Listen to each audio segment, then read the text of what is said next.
कहते हैं कि राम जी जब अवध के राजा बने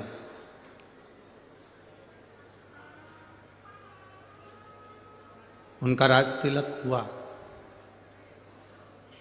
तो माता कौशल्या, माता केकई, माता सुमित्रा जी ने गुरु बाबा से कहा और गुरु जी से कहा कि हमारे अवध की एक रीति है, हमारे अयोध्या का एक रीत है कि राम जी जब राजा बनने हैं अयोध्या में जो राज सिंहासन पर बैठता है, जब उसका राज तिलक होता है, सभा में जितने बैठे रहते हैं जो मांगते हैं राम जी को वो देना ही पड़ेगा।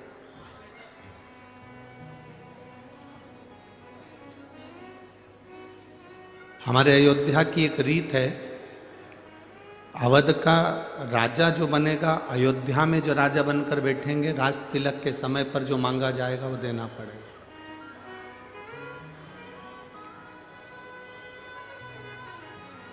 जो भी मांगा जाए वो देना है। कौशल्या जी ने राम जी से कहा कि तुम्हारे इतनी सारी सभा लगी है, तुम्हारे परिवार के लोग जो तुमसे मांगेंगे वो तुम्हें देना पड़ेगा, वो तुम्हें प्रदान करना पड़ेगा। ठीक है, जिसका जो मन पड़े वो मांगे। अब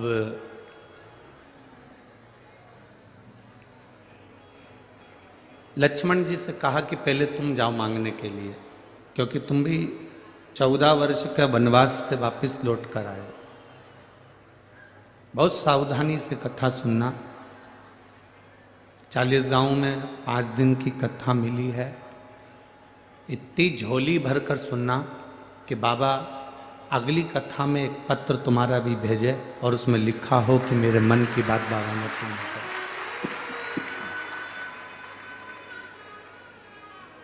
इतने दिल से अगर कथा सुनोगे तो जीवन की एक सार्थकता सिद्ध होगी, एक आनंदता सिद्ध होगी।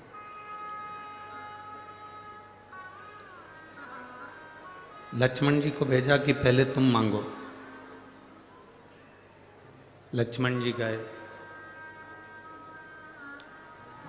भैया राम के चरणों को प्रणाम किया। कौशल्या जी ने कहा हमारे यहाँ की रीति है, जब राम जी राजा बने हैं, अवध के सिंहासन पर जो बैठेगा उससे जो मांगोगे वो देगा। लक्ष्मण जी ने मांगा कि मुझे भैया राम के चरणारविंद की सेवा चाहिए। राम जी ने सेवा दे दी। भरत जी से कहा आप मांग लो। भरत जी ने राम जी के चरणों की सेवा मांगी, उनको भी सेवा दे दी। शत्रुघ्न से कहा गया कि तुम मांग लो, तो शत्रुघ्न जी ने भरत जी के चरणों की सेवा मांगी तो उनको दे दी। उर्मिला आई, उन्होंने अवध के सेवा मांगी, सेवा दे दी। मांडवी आई, उसने अपने पति के चरणों की सेवा मांगी, वो दे दी। शत्रुघ्न जी की धर्म पत्नी श्रुत कीर्ति आई।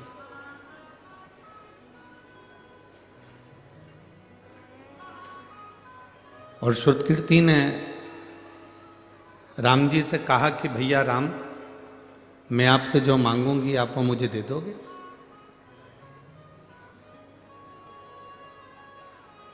मैं जो मांगूंगी वो आप देना पड़ेगा। कौशल्या जी ने कहा श्रुत कीर्ति कैसी बात करती हो, यहां जितनों ने मांगा राम जी ने सबको सब कुछ दिया, तो फिर आपको क्यों ना देंगे?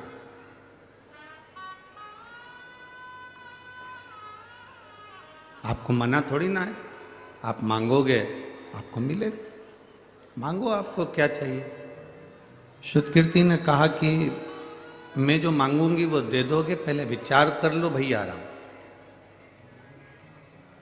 भैया राम, आप पहले विचार करो, जो मांगूंगी वो देना पड़ेगा।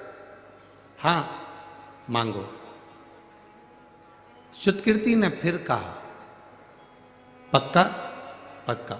सीता जी ने कहा श्रुत कीर्ति तू मेरी बहन होकर ऐसा बोल रही है, तू तो मांग ले जो चाहिए तेरे को राम जी से। श्रुतकीर्ति ने कहा पहले मुझे संकल्प दो कि मैं जो मांगूंगी वो मुझे देना पड़ेगा। सीता जी कहती हैं ऐसी बात कर रही हो तुम तो कि संकल्प दो। कैकेयी को थोड़ा सा भय होने लगा। कैकेयी को लगा कि मैंने 14 वर्ष का वनवास राम जी को दिया था, कहीं ये श्रुतकीर्ति वापिस राम जी को वनवास ना दे दो। उसे भय हो रहा, उसको भय उत्पन्न हो रहा।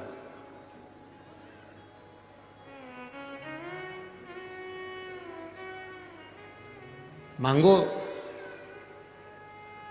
भैया राम ने कहा श्रुतकीर्ति मैं वचन देता हूं तेरे को। श्रुतकीर्ति मेरा वचन है तेरे को, मैं तुझे वचन देता हूं कि जो तू मांगेगी मैं तुझे दे दूंगा, मांग ले तुझे क्या चाहिए। श्रुतकीर्ति कहती है भैया राम से, श्रुतकीर्ति कह रही है राम जी से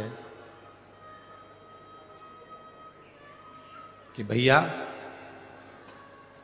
मुझे केवल आपने जो वन में कपड़े पहने थे, वल्कल वस्त्र, वो वन के कपड़े मुझे दे दीजिए।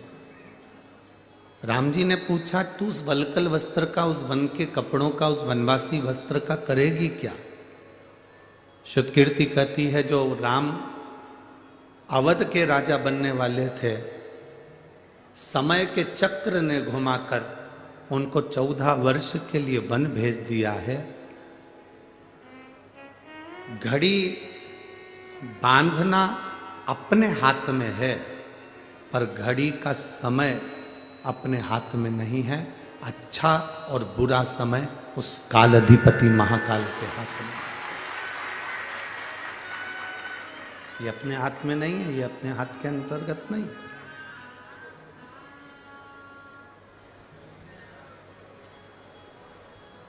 घड़ी बांधना अपने हाथ में हो सकता है, पर समय अपने हाथ में नहीं हो सकता।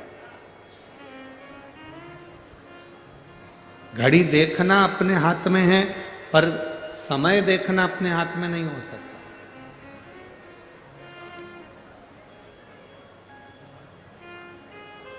दुनिया का कितने से भी बड़े से बड़ा विद्वान व्यक्ति क्यों ना हो, बड़े से बड़ा ज्ञानी व्यक्ति क्यों ना हो, बड़े से बड़ा चतुर व्यक्ति क्यों ना हो, कितना बड़ा भी ज्योतिष आचार्य क्यों ना हो, कितना बड़ा भी विद्वान व्यक्ति क्यों जल्दी ना करो। हो, मुझे पता है कि आप लोग नहीं करते, वीडियो देखते हो लेकिन सब्सक्राइब नहीं करते। लाल कलर का बटन कितना बड़ा भी जल्दी विद्वान दबाओ, क्यों ना हो, जल्दी दबाओ, फिर मैं वो घड़ी देख सकता है, पत्रिका देख सकता है, नक्षत्र देख सकता है, पल देख सकता है,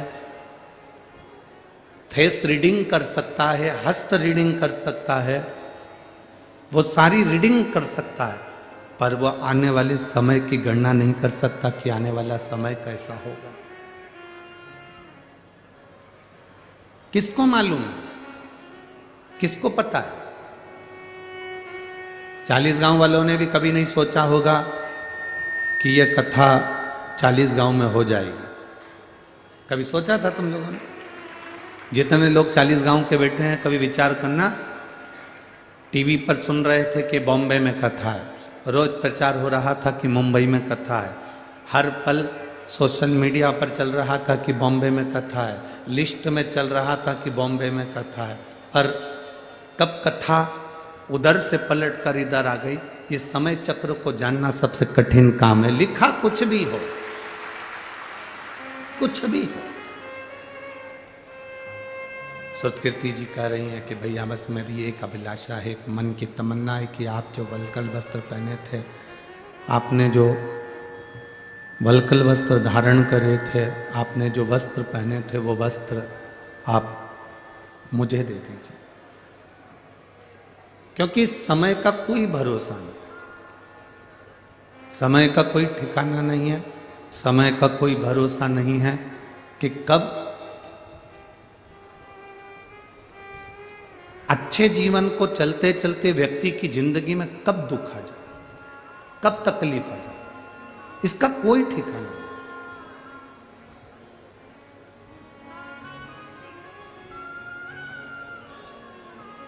कई लोग कहते हैं गुरुजी हमारी जिंदगी में क्या दुख ही दुख है, हमारे जीवन में क्या तकलीफ है, हमारे जीवन में क्या कष्ट ही कष्ट है, हमारे जीवन में क्या परेशानी ही परेशानी है। हम उनसे कहते हैं तुम्हारे साथ रहने वाले लोग बदल जाते हैं, तुम्हारे दोस्त बदल जाते हैं। रोज भोजन करते हो तो सब्जी बदल जाती है, रोज महीने 2 महीने में तुम्हारे कपड़े बदल जाते हैं, 6-8 महीने में, साल भर में तुम्हारा जूता चप्पल बदल जाता है, 2-3 दिन में तुम्हारा फैशन बदल जाता है। बोलो सही है कि गलत है? जब कपड़े बदल सकते हैं, दोस्त बदल सकते हैं, हमारा फैशन बदल सकता है, हमारे चप्पल जूते बदल सकते हैं, पादुका बदल सकती है, तो इतना विश्वास मानकर चलना कि तुम्हारी जिंदगी में अगर दुख का समय चल रहा है तो वो भी एक दिन बदलेगा जरूर और सुख का समय आएगा जरूर। ऐसा नहीं कि दुख का समय बदलेगा, दुख का समय समाप्त नहीं होगा, तकलीफ का समय समाप्त नहीं होगा, कष्ट का समय समाप्त नहीं होगा। अच्छा समय आएगा, पर थोड़ा सा इंतजार हमको करना पड़ेगा।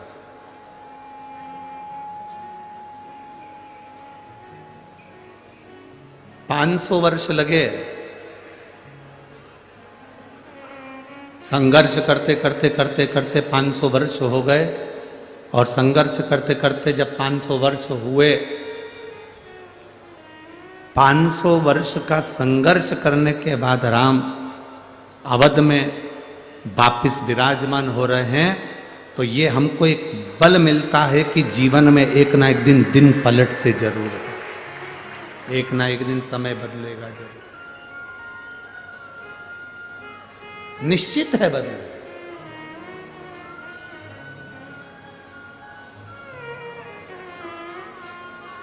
और शंभु शरणे पड़ी मांगो घड़ी ले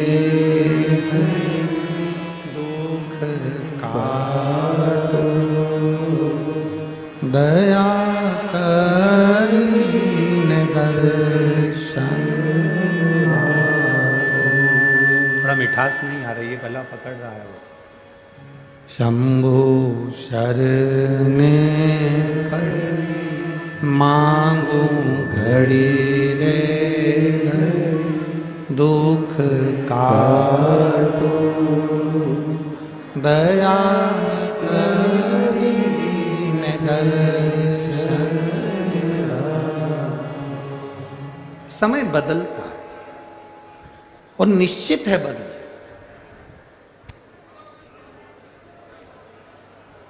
लोग कहते हैं गुरुजी शिव महापुराण क्या करती है? शिव महापुराण का कार्य क्या है? आप लोग लाखों की संख्या में पहुंचे हो,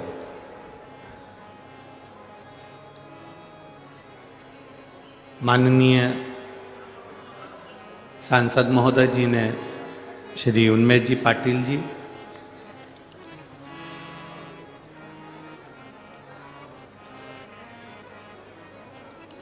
जितनी कथाएं हमने करी है, उन कथाओं में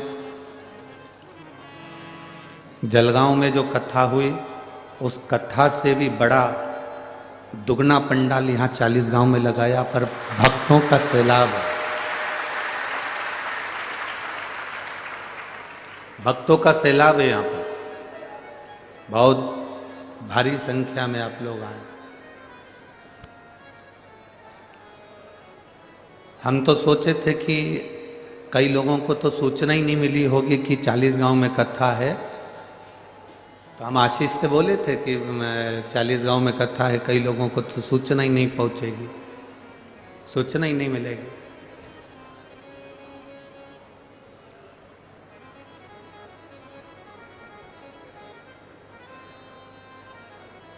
तब आशीष बोला था, गुरुजी ये महाराष्ट्र है,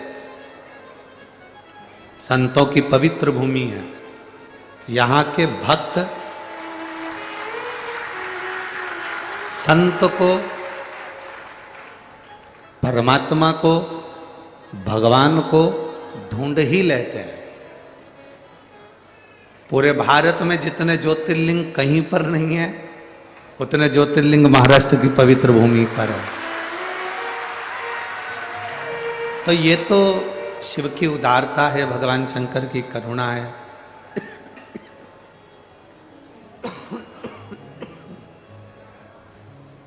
ये तो भगवान शिव की कृपा है, करुणा है, उनकी उदारता है, उनकी दया है, जो 5 दिन के अंदर इतनी व्यवस्था यहां करी गई और आप लोग भी इतनी संख्या में पहुंचे।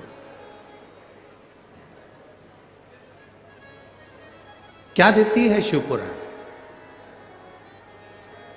आप लोग सुनकर चले जाएंगे। 5 दिन का किसी ने पूरा डेरा लगाया है। कई लोग ऐसे हैं जो 5 दिन यहीं पर रहेंगे, बिछाएंगे, सोएंगे, जो भोजन मिलेगा वो पाएंगे, कोई अभिलाषा नहीं।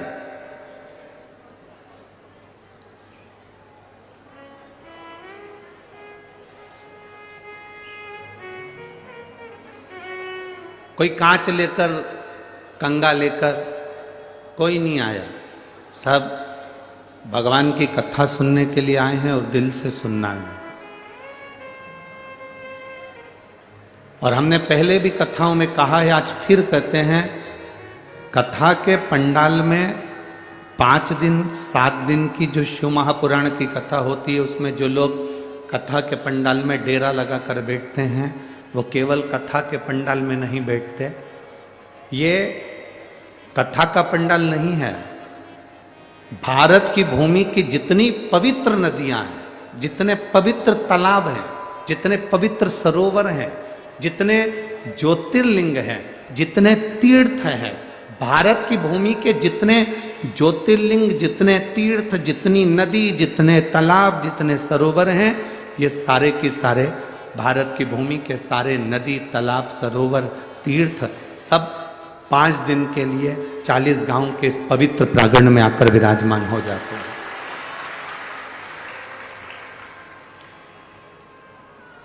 आप केवल जाने के बाद ये मत कहा करो कि हम कथा सुनने गए थे। ना ना ना ना, आपको ये कहना है कि हम सारे तीर्थ यात्रा करने के लिए गए थे।